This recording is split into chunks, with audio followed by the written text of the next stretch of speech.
Hello friends, welcome back to my channel. તો આજે આપણે બનાવીશું ગોટલીનો મુખવાસ। જેના માટે અહીં આપણે કેરી ખાધા પછીની જે ગોટલી નીકળે છે એને આ રીતે ધોઈને તાપમાં સૂકવીને લઈ લીધી છે। હવે આપણે આ રીતે ગોટલીને ઊભી પકડીને દસ્તાની મદદથી આપણે તોડીને એની અંદરથી ગોટલીનો ભાગ કાઢી લઈશું।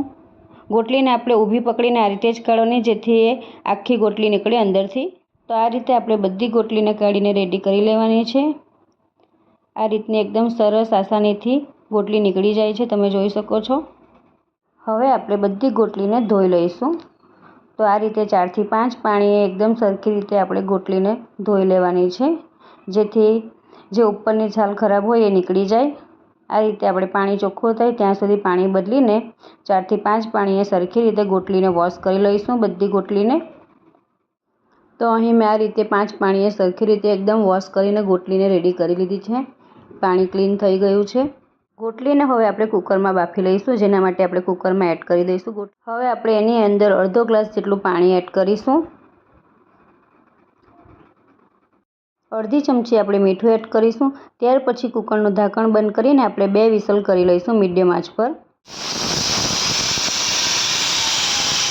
2 વિસલ થઈ ગઈ છે, કુકર પણ ઠંડુ પડી ગયું છે। હવે આપણે ખોલીને જોઈ લઈએ। સરસ એવી આપણી ગોટલી બફાઈ ગઈ છે। હવે આપણે એને એક ડીશમાં કાઢીને થોડીવાર માટે એને ઠંડી થવા દઈશું। ત્યાર પછી આપણે એને કટિંગ કરી લઈશું। ગોટલી સરસ ઠંડી થઈ ગઈ છે। હવે આપણે એને કટિંગ કરી લઈએ। તમે અહીં ચિપ્સરના મદદથી પણ કરી શકો છો। અહીં હું ચપ્પુની મદદથી આ રીતે નાના નાના સ્લાઇસ કરું છું।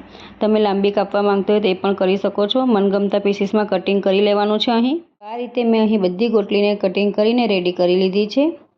હવે આપણે એને સુકાવી દેવાનું છે, એક નાઇટ માટે અથવા તો એક દિવસ તડકામાં। આ રીતે આપણે એક મોટી પ્લેટની અંદર છૂટી છૂટી બધી ગોટલીને ફેલાવી દેવાની છે। ત્યાર પછી તમે આખી નાઇટ એને પંખા નીચે અથવા તો પછી એક દિવસ તાપમાં પણ સુકાવી શકો છો। તો સરસ એવી સુકાઈ જાય ત્યાર પછી આપણે એને ફ્રાય કરીશું। તો સરસ એવી ગોટલી આપણી સુકાઈ ગઈ છે। હવે આપણે એને ફ્રાય કરી લઈશું। હવે આપણે ગોટલીને રોસ્ટ કરીશું, જેના માટે અહીં કઢાઈમાં મેં 1 ચમચી જેટલું ઘી ગરમ થવા માટે મૂકી દીધું છે। બધી ગોટલી સુકાઈ ગઈ હતી, એને આપણે આ રીતે ઘીની અંદર એડ કરી દઈશું અને 2 મિનિટ સુધી એકદમ ધીમી આંચ પર આપણે એને સરખી રીતે સાતળી લઈશું। થોડી લાઇટ બ્રાઉન થાય ત્યાં સુધી આપણે એને સાતળવાની છે, જેથી એકદમ સરસ ટેસ્ટ લાગે છે એનો। તો આ રીતે એકવાર તમે પણ ગોટલીનો મુખવાસ બનાવજો, ખૂબ જ સરસ લાગે છે ખાવામાં। એકદમ સરસ એવો ચટપટો ટેસ્ટ લાગે છે એનો। ગોટલી સરસ શેકાઈ ગઈ છે થોડી। હવે આપણે એની અંદર થોડો સંચળ પાવડર એડ કરી દઈશું, એકદમ ઓછો એડ કરવાનો છે। સંચળ પાવડર એડ કર્યા પછી આપણે સરખી રીતે એને મિક્સ કરી લઈશું અને થોડીવાર આપણે થવા દઈશું। તો ફ્રેન્ડ્સ, આપણી ગોટલી સરસ એવી સતળાઈને રેડી થઈ ગઈ છે। હવે આપણે ગેસની ફ્લેમ બંધ કરી દઈશું। એક પ્લેટમાં કાઢી આપણે થોડીવાર માટે એને ઠંડી થવા દઈશું। ગોટલીના મુખવાસને ભરવા માટે આપણે આ રીતની એક કાચની બરણી લઈ લઈશું। એની અંદર આપણે જે મુખવાસ રેડી કર્યો છે એને ભરી લઈશું અને 6 મહિના સુધી તમે સ્ટોર કરી શકો છો આ રીતે કાચની બરણીમાં। તો આ રીતથી તમે પણ એકવાર જરૂરથી ટ્રાય કરજો।